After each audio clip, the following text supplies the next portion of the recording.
આજે રાજકોટ શહેર પોલીસના રમોત્સવ કાર્યક્રમના શરૂઆત કરવામાં આવ્યા। આ કાર્યક્રમ 5 દિવસ ચાલશે।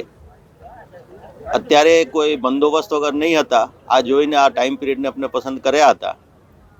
પોલીસ સતત 24 કલાક કામમાં અને ટેન્શનમાં રહે છે, તો આ રમોત્સવ દ્વારા આ લોકોને થોડા સ્ટ્રેસ રિલીઝ થાય આ પ્રયત્નો આપણે કરી રહ્યા છીએ।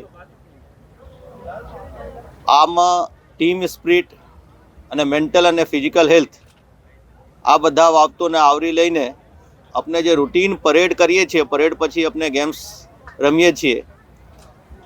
અને રાજકોટ શહેર પોલીસના ટીમ જે છે આમાં સારા સારા ખેલાડીઓ છે। ડીજીપી કપ ને જ્યારે ટુર્નામેન્ટો થાય તો આમાં હોકીના જ્યારે ટુર્નામેન્ટ થયા તો આપણા શહેર પોલીસના પુરુષના ટીમ પ્રથમ નંબર ઉપર આવ્યા। બાસ્કેટબોલ ટુર્નામેન્ટમાં મહિલાના ટીમ પ્રથમ નંબર ઉપર આવ્યા।